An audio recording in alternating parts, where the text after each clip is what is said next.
O Em Revista de hoje vai falar sobre penitenciárias, presídios e delegacias lotadas. Esse problema cada vez se agrava mais e a gente faz vistas grossas, a gente finge que não vê. Esses homens precisam ser reintegrados à sociedade. E aqueles que não têm como integrar à sociedade, que tratamento dar a eles? Vamos debater sobre isso hoje aqui no programa com os nossos convidados de hoje. Dr. Ricardo Martins, advogado, criminalista. E temos também o Tony Castro, esse grande repórter que trouxe duas matérias maravilhosas para nós. Dr. Sidney Soares, professor de criminologia. E doutora Adriana Durso, advogada criminalista. Ele, Haroldo Lopes, dando a sua opinião sensata aqui no Em Revista, com a voz de Paulo Cremona nos encantando, porque o Em Revista, meus amigos, já está começando.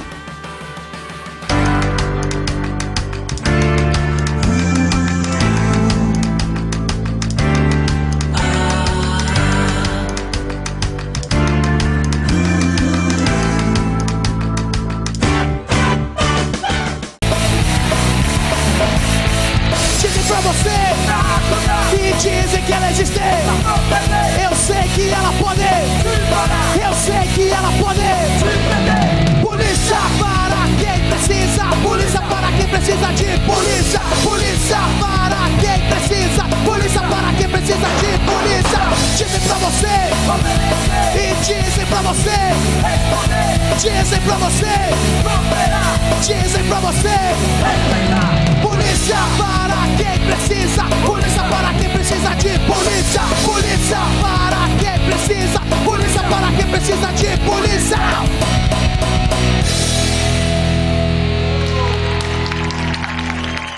Escolheu bem a da abertura, Paulo. Escolheu bem. Hoje tá pesado, viu? Eu vou falar que essa hoje foi acho que o dia mais pesado pra escolher as músicas. Conversei com a Marcela a semana toda.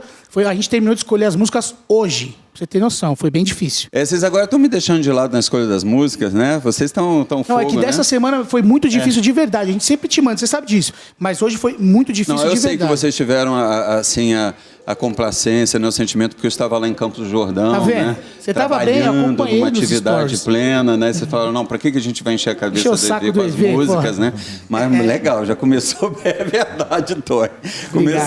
Começou bem. Valeu. O programa hoje. E o assunto é esse, gente. A gente está discutindo porque houve... A gente teve uma grande confusão acontecendo no país. Vamos ver aqui nessa matéria, para a gente já começar a elucidar sobre o assunto, na semana passada. Vamos dar uma olhadinha? A presidente do Sindicato dos Peritos no Amazonas, Viviane Pinto, disse que o trabalho de identificação dos corpos é demorado por causa do número reduzido de peritos. Segundo ela, são 4 peritos e um odontologista para atender toda a demanda. Atualmente, há 20 gavetas no Instituto Médico Legal que já estão ocupadas. Os demais corpos estão na Câmara Frigorífica. Foram 55 mortos em 2 dias de confrontos, dentro de 4 penitenciárias do Amazonas. Após o massacre, o governo federal anunciou o envio de agentes para reforçar a segurança nas prisões do Amazonas. Além disso, o ministro da Justiça e Segurança Pública, Sérgio Moro, afirmou que disponibilizaria vagas em presídios federais para transferência dos mandantes do massacre. Na manhã de hoje, o governador do Amazonas, Wilson Lima, disse que 9 seriam enviados para esses locais. Especialistas alertam que a tragédia pode se repetir no Brasil se as autoridades não enfrentarem os problemas estruturais do sistema carcerário. Em 2017, o complexo penitenciário Anísio Jobim, em Manaus, foi palco de uma rebelião sangrenta que durou 20 horas e deixou 56 mortos em um dos piores massacres já registrados em presídios brasileiros. O Brasil tem a 3ª maior população carcerária do mundo, com mais de 720 mil detentos, o dobro da capacidade prisional do país. Então, gente, é um assunto que parece que a sociedade continua fazendo vistas grossas para ele. Doutor Sidney, o senhor acha que isso procede? Como se a gente não fingisse que não está acontecendo? A gente costuma dizer que o sistema prisional é um espelho da sociedade. Em sociedades que já conseguiram resolver sua questão social, já conseguiram resolver sua questão de distribuição de renda, igualdade. Os países nórdicos da Europa, a Holanda e outros países estão vendendo unidades prisionais, está transformando em hotel, está transformando em outras coisas. Não que lá não se aplique a pena, não que lá não tenha crime, mas resolvendo o problema social, ele refletiu no sistema prisional. Nós estamos no estado, a periferia do sistema mundial, e enfrentamos a crise da sociedade espelhada no sistema prisional. Então... Pode continuar, doutor. Por mais que sejam feitas políticas para resolver o sistema prisional, e a gente tem diversas possibilidades de ação, a gente tem uma base que é uma sociedade em crise. Entra governo, sai governo, entra uma política, sai política, e a gente continua um Brasil em crise. Eu cresci nos anos 80. A gente acreditava que o Brasil ia ser o país do futuro. Esse futuro vai ser quando? Porque eu já sou um homem maduro e eu ainda não vi a gente conseguir resolver esses problemas. E o sistema prisional é só um reflexo disso tudo. Eu não sei se vocês viram as imagens desse último motim no WhatsApp, porque as pessoas mandam isso para o WhatsApp. E quando a gente viu na matéria que a legista estava falando dos corpos, eu não sei se vocês viram, mas eram pedaços de corpos. Foi feita uma fogueira humana. Eu vi. Foi feita uma fogueira humana. Então, isso é a barbárie total. Não importa o modelo de administração da unidade prisional, que muito se contesta, porque lá é PPP. Não é isso. Não é isso. Né? A gente tem os problemas das facções. Aqui em São Paulo, uma outra forma de trabalhar isso. Lá era uma unidade prisional com facções rivais no mesmo espaço. Então, a possibilidade de motim e de rebelião aumenta com essa situação, mas a gente tem que pensar na nossa sociedade como um todo e parar de falar que o Brasil não presta, falar que o Brasil não dá certo, e vamos todos juntos encontrar a solução para esse problema.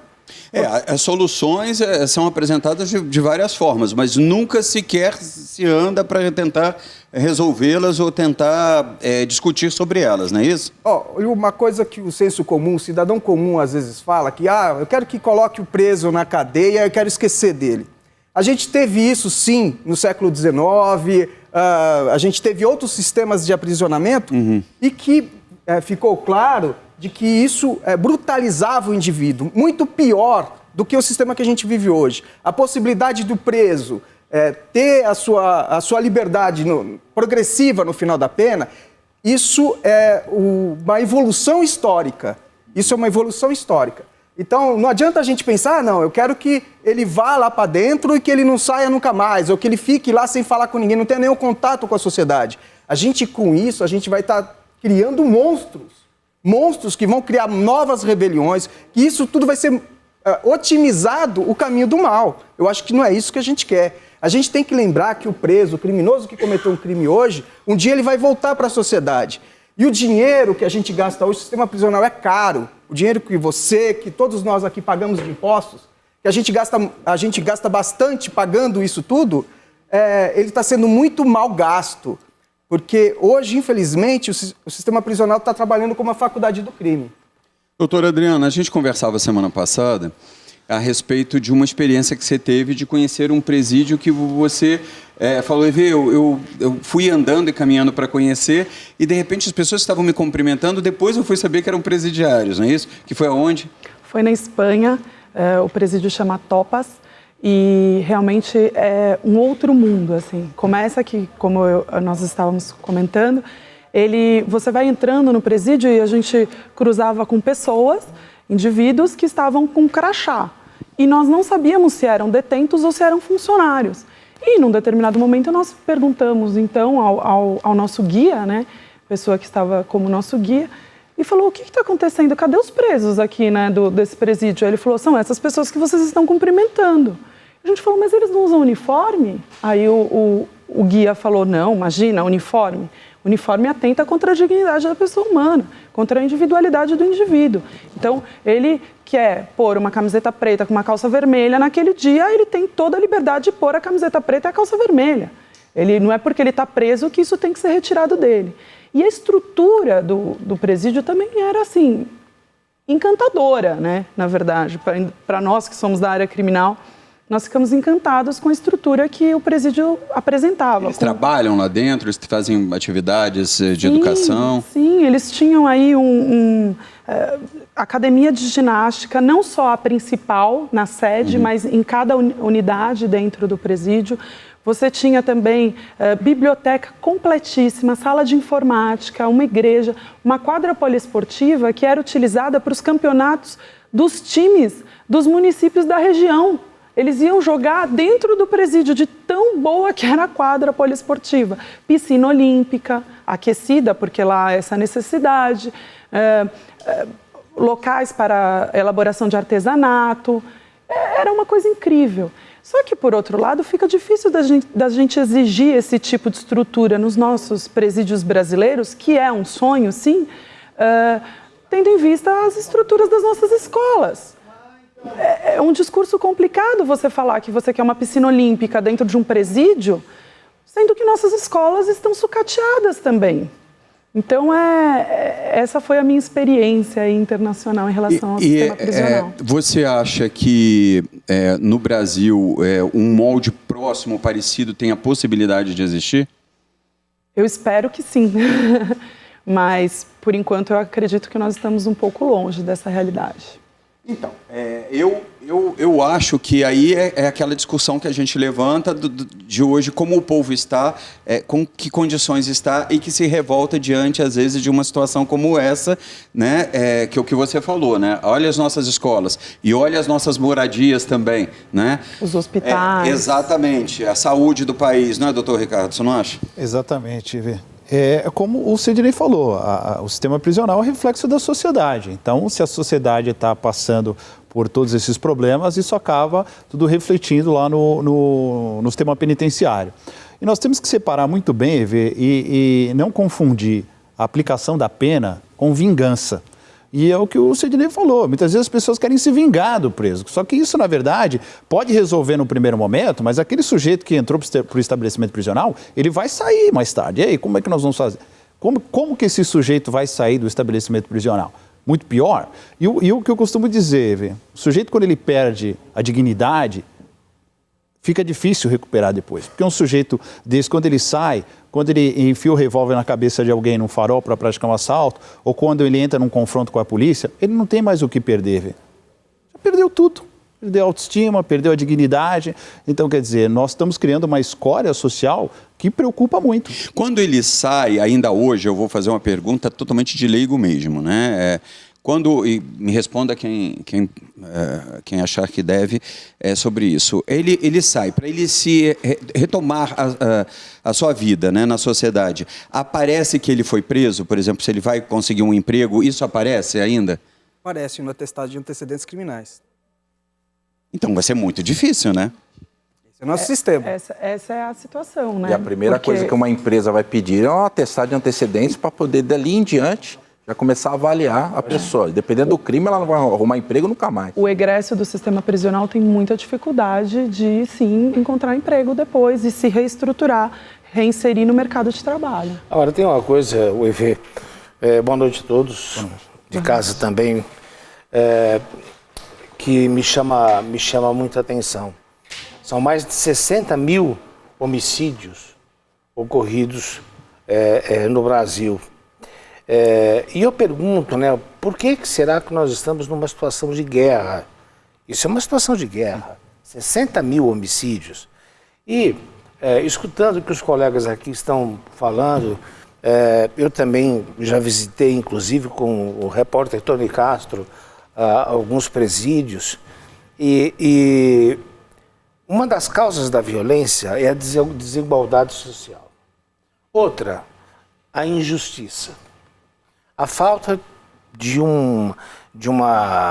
abrir para esses ex-detentos, né, possibilidades de trabalho e vai por aí afora. Agora, eu pergunto a vocês, nós temos cerca de 600 mil detentos, mais ou menos, não é isso? Mais de 726 já mais no Brasil. E não temos nem 350 penitenciárias adequadas para receber essa população.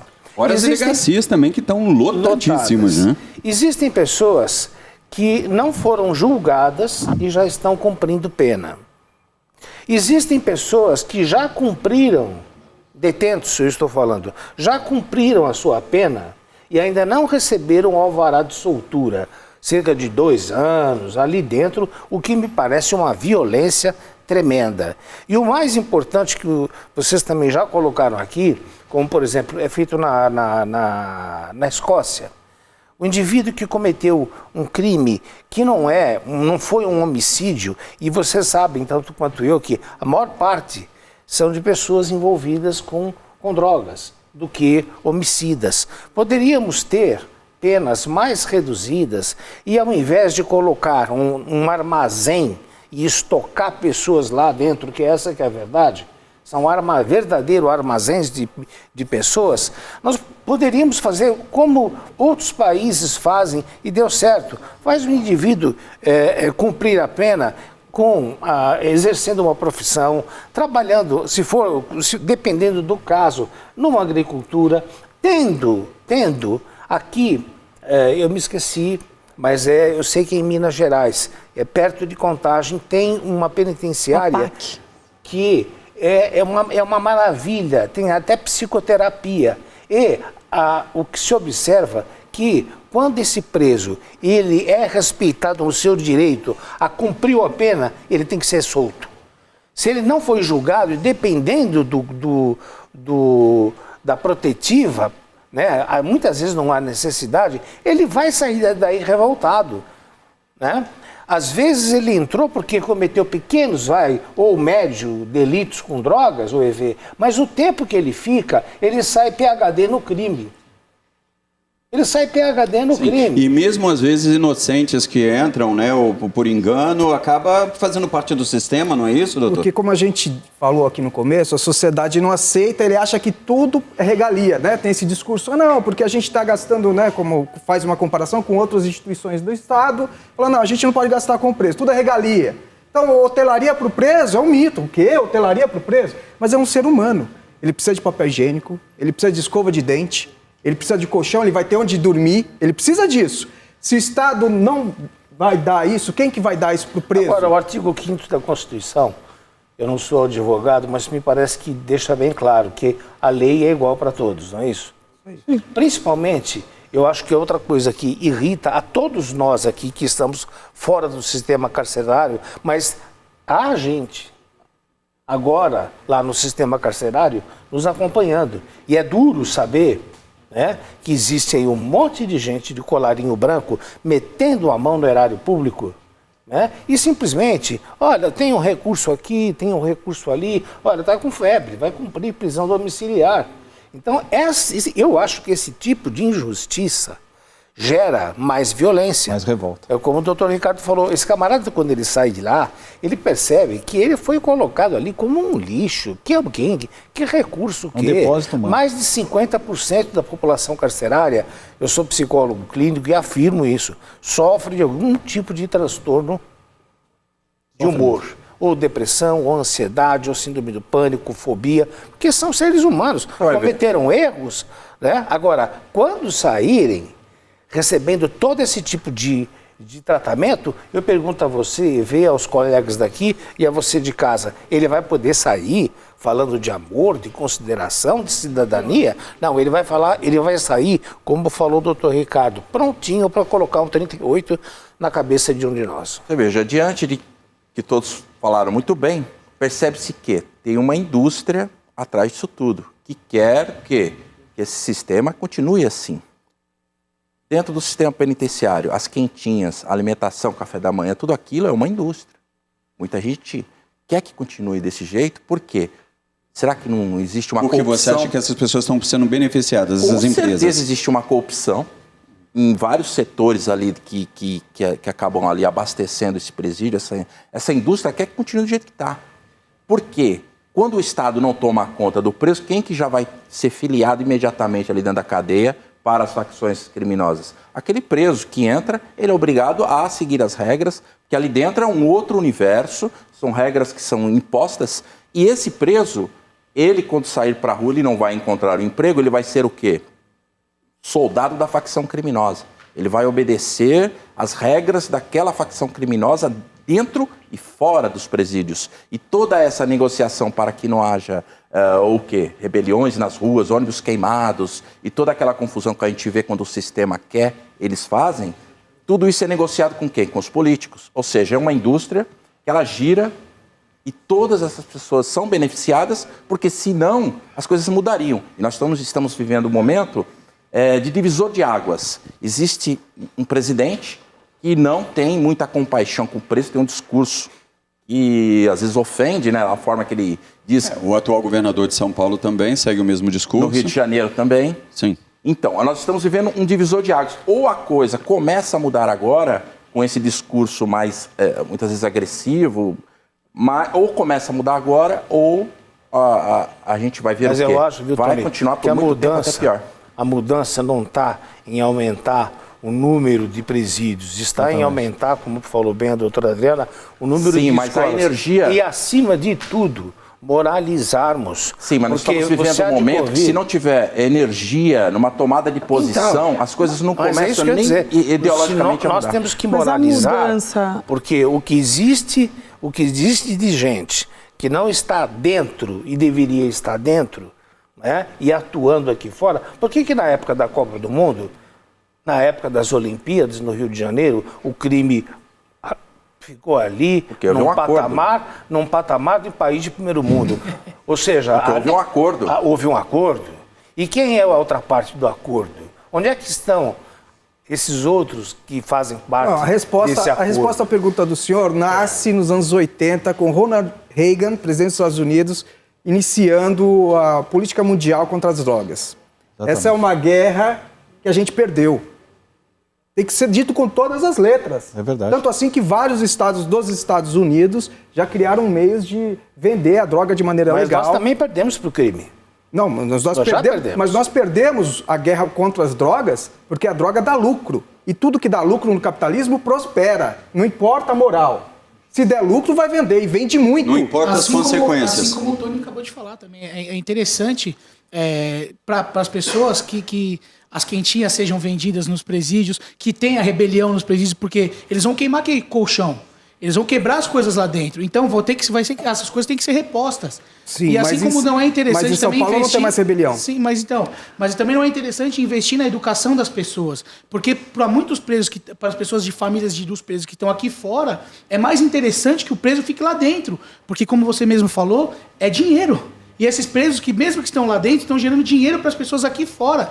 Então nós estamos num nível que tá tudo errado. Não, do jeito que tá, não dá para ficar. Isso é um fato, né? Todo mundo acho que concorda. Sim. Mas o senhor falou um pouco de mudanças, né? E nós temos algumas alternativas. As próprias penas alternativas. Não há necessidade desse encarceramento em massa. Né? Nós aplicarmos mais penas alternativas, ainda há por parte do nosso judiciário um pouco de medo, de receio em aplicar penas alternativas, e elas sim são efetivas. Nós temos, por exemplo, projetos que são até analisados pelo CNJ, colocados em prática. Tem um no Pará que foi incrível, que eles pegaram os detentos e passaram a colocar os detentos para fazer reformas e pequenos reparos nas praças públicas, nos hospitais, nas escolas, até nas delegacias eles trabalhavam. E para o detento, isso traz muita coisa positiva. Traz para ele noções de ética, noções de moral, noções de disciplina. Mas que tipo de crime esse detento que vai prestar esse serviço, até que nível, que tipo de crime? Você tem que assaltante, um homicida vai fazer isso aí? Você tem que fazer uma seleção. Sim, mas então você acredita que seja bacana, beneficie até que nível de criminoso? Sim, tem que ser feito. Por quê? Porque esses presídios que nós estamos falando hoje, dos 726 mil presos, mais até hoje em dia, que estão colocando o Brasil em terceiro no ranking mundial de país que mais prende, 40% são de presos provisórios, pessoas que são inocentes. Sim, o que a senhora acha de tipo de crime a senhora ele é acha, acusado? por exemplo, E se nós terceirizássemos a administração das penitenciárias? Porque sabe uma outra coisa também que me chama a atenção e que eu vejo isso, até gostaria de ouvir do professor, do doutor também, por que nos bons restaurantes da Europa, quando você entra com o celular, automaticamente é bloqueado pelo sistema de bloqueio para você não incomodar as pessoas dentro de um restaurante. E aqui, nós não conseguimos colocar bloqueadores de celular toda vez que existe aquela geral. Isso já existe, né? Existe. Em algumas unidades existe o bloqueador. Não todas. Não todas, mas existe. Tem um programa para instalar mais bloqueadores de celular. O problema é que a tecnologia sempre muda, sempre é uma forma de burlar a tecnologia. Um antigo secretário da administração penitenciária me disse uma vez que era bom que os presos tivessem o celular, porque alimenta a inteligência penitenciária. Então você escuta, como esse plano agora da virada do ano, da fuga do Marcola, que foi interceptada e conseguiu se agir antes, né? Mas e o fator humano, doutor? Em que sentido? Na revista. Hoje tem várias tecnologias. Sim, toda aquela tecnologia, isso aí vai criar uma nova indústria. E vai valorizar um celular, vai custar mais caro. Mas olha que interessante. E ele vai chegar na mão do preso. A França, Estados Unidos, tem telefone público dentro do estabelecimento prisional. Diminuiu muito. Quantos filmes a gente assiste, eles vão lá e ligam, né? Mas o senso de humanidade e tratamento é diferente, é como a doutora falou. Exatamente. Aí o camarada aprende a se ressocializar. Exatamente. Isso. Fazer uma socialização. Então, evidentemente que você vai preparando o cidadão para voltar. Sim, exatamente. Agora, com esse tipo de agressividade que a gente vê, um negociando dentro do presídio quem é que vai dormir em tal lugar, quem é que vai dormir aqui, quem é que vai ficar hoje em pé, né? Todas as cenas com A gente espera sempre isso das nossas lideranças também políticas, né? Quer dizer, a gente espera que venham deles. Você é filha de um grande político, né? Você conversa sobre isso com ele ou não? Mais política de classe que político, sim, né? sim. Que ele nunca assumiu nenhum cargo público, meu pai. Mas realmente precisa ter uma boa vontade, uma iniciativa para investir no sistema penitenciário. E isso não ocorre, porque ao você investir no sistema penitenciário, você perde votos. Exatamente. Mas hoje é interessante, eu vou perguntar para os senhores aqui, alguém sabe, tem noção, qual é o item que se mais gasta no estado de São Paulo na administração penitenciária? O item? O item. Comida? Qual item, exatamente? Não seria alimentação? Carne.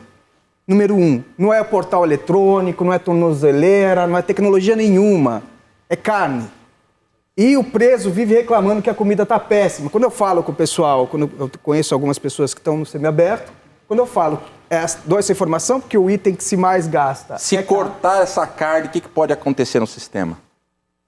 Então, o problema é que eu não sei como que essa carne chega. Tira lá. essa carne e coloca ovo para os presos. O que acontece no sistema? Eu já não sei como é que essa carne chega lá, mas o que a gente está debatendo aqui é que a gente não tem que tratar o preso pior do que a gente trata. Se a gente quer... quando eu era mais jovem, antes eu estudei na Universidade de São Paulo. Quando eu entrei na Universidade de São Paulo, eu entrei cheio de preconceito. Porque eram pessoas mais ricas do que eu cresci em periferia. Falei, nossa, são pessoas péssimas, né? Aí eu descobri pessoas que estudaram nas grandes escolas de São Paulo, estudaram na Europa, eram pessoas ótimas, humanas, que pensavam no outro, que tinha solidariedade. Por quê? Porque elas tiveram uma grande educação.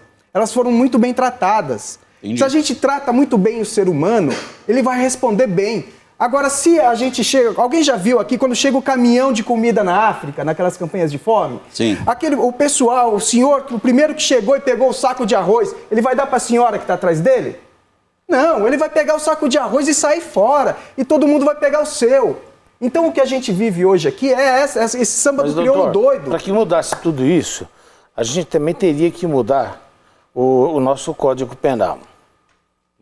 Eu acho que ajudaria muito a também esvaziar os presídios. E entra governo, entra congressista, sai congressista, e isso não muda. E há quem diga que isso é de interesse desculpem os colegas que estão aqui, mas é de muito interesse também para os advogados que possa sempre existir recursos para também o narcisismo de determinados juízes, desembargadores. A verdade é que muitas ideias boas já foram lançadas e não se muda. A exemplo da súmula vinculante.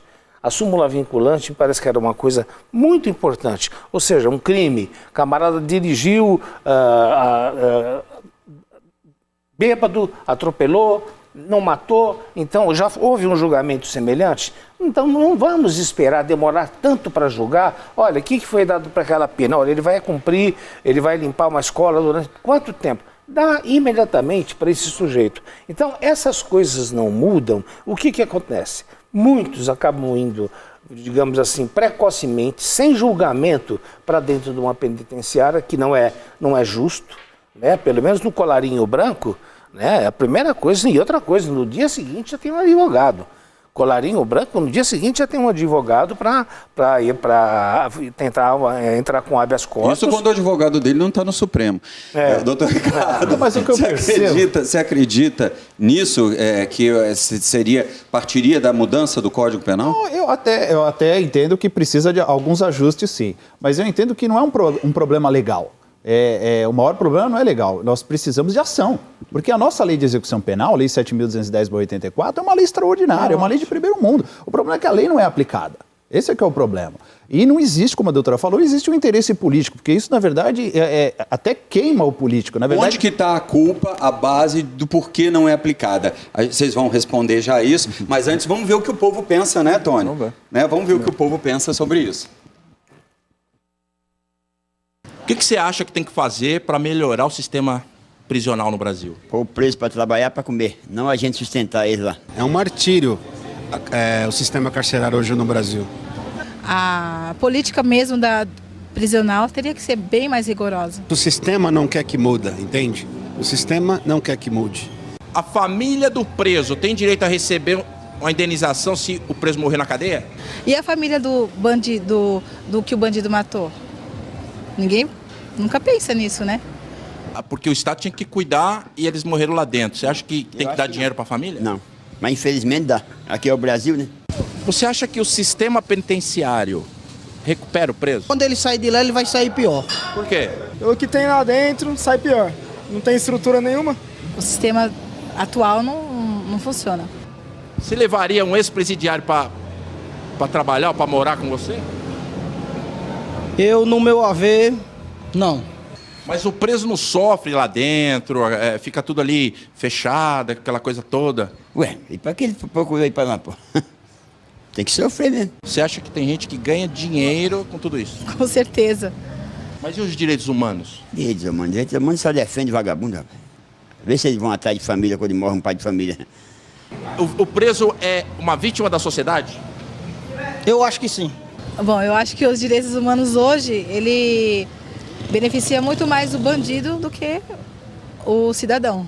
O governo, ele contribui muito com esse processo, né? Desse martírio, né? O governo podia fazer o quê para melhorar a situação dos presos? Mais cadeia, né? O pensamento do povo, vocês sabem, é bem uníssono nesse sentido. Todos pensam dessa forma, ou seja, eles estão lá porque fizeram por onde está lá, o que eu tenho com isso, né?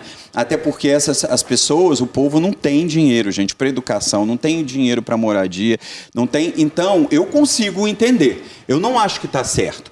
Eu acho que a gente tem que ver os dois lados, mas eu consigo entender, doutora. A ideia que foi passada aí pelos entrevistados foi justamente uma ideia de vingança que a gente tinha justamente aqui... Falado sobre isso. Repelido esse tipo de ideia. E a gente tem que voltar lá na Idade Média. Na Idade Média nós tínhamos aí as penas corporais, açoitamento, nós tínhamos a pena de morte, que é proibida pela nossa Constituição Federal. Não é esse o caminho, não é esse o caminho. O caminho é justamente tratar com humanidade o ser humano que comete um crime.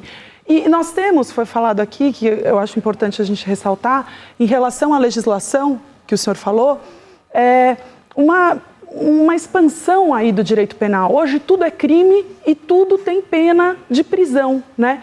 98% dos crimes previstos no nosso Código Penal são punidos com pena privativa de liberdade. E alguns com multas, por vezes esses... somados a uma pena de multa e, por vezes, só com multa. Então, nós temos que repensar, sim, eu acho, a nossa legislação, a possibilidade de implementação de penas alternativas para mais crimes E o doutor falou muito bem, a nossa lei de execução penal, ela é incrível, ela é maravilhosa, é uma lei moderna, ela é de 1983, comemorou agora em maio 36 anos.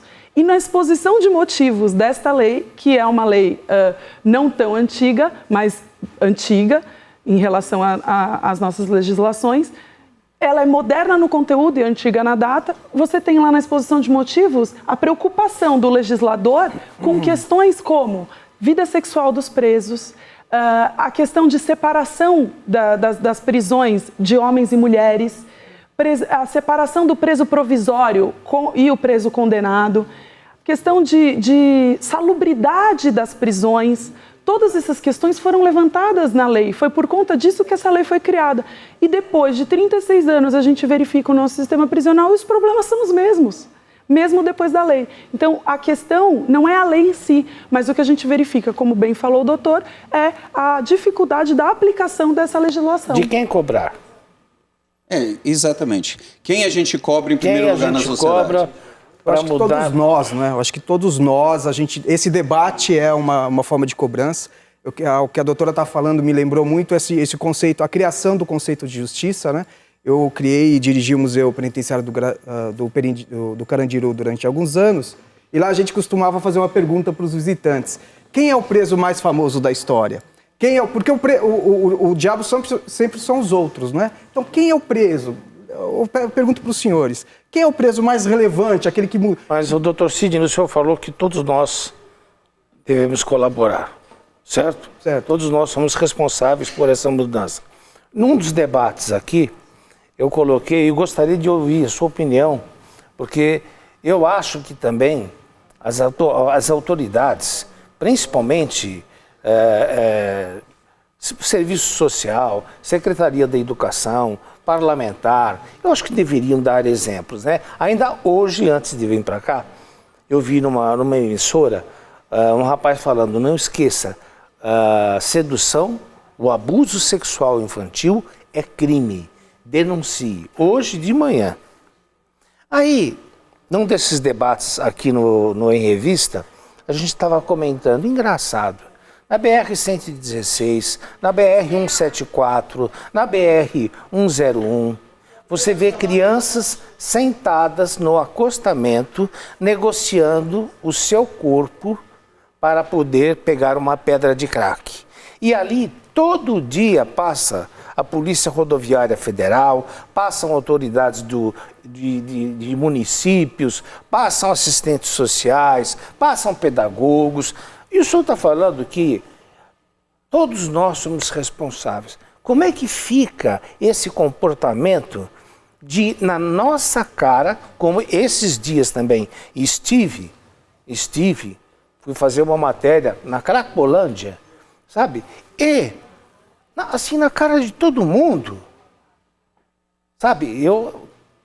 Todos nós temos as nossas responsabilidades. E esses que deveriam dar o exemplo, policial que passa por ali, vê uma menina de 10 anos negociando o corpo para pegar uma pedra de crack, um menino também, nessas BRs, é novidade para algum dos senhores? Gente, é a questão da vista grossa, né? Que é a colocação que eu fiz no início, que a gente faz dentro da sociedade, todos nós. Mas eu vou lembrar aqui na minha terra, no Rio de Janeiro, um determinado governador, que uma das primeiras medidas quando ele e a esposa assumiram, até por ele ser cristão e tal, foi proibir que nos calendários e cartões postais do Rio tivessem mulheres de biquíni e homens de sunga. Então não podia, porque isso incitava o turismo sexual do Rio de Janeiro. Né? E até hoje a prostituição infantil ali na Zona Sul é ali na cara da gente. Ele achava que o catálogo ia diminuir. O catálogo ia diminuir. Deus, né? Gente, a gente vai para o intervalo, temos muito ainda a falar ainda no programa, mas olha, já fomos mais da metade do programa. E ainda não falamos tudo que tem que ser dito, né? Paulo Cremona, vamos começar? Vamos embora. Hey Joe, onde é que você vai com essa arma aí na mão?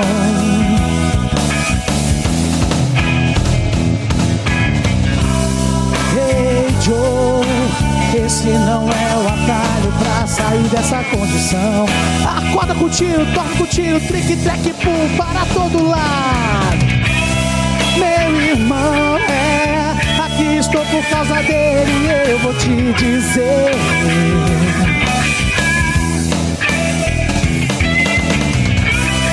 Eu sei, eu não tenho a vida, mas é assim que vai ser. Armamento pesado, for cruzar, mas vai ser difícil me deter. Ei, Joe, muitos castelos já caíram e você tá na mira. Tá na mira, tá na mira, tá na mira. Ei, Joe, muitos castelos já caíram e você tá na mira. Também morre quem atirar. Também morre quem atirar. Também morre quem atirar. E menos de 100% dos caras do local são dedicados a alguma atividade marginal e impressionam quando aparecem no jornal tampando a cara com trapos com uma Uzi na mão e pareciam árabes do cal. Sinto muito culpa demais, que é burrice pensar que esses caras aqui são os donos da biografia, já que a grande maioria daria um livro por dia sobre arte, honestidade e sacrifício. Arte, honestidade e sacrifício.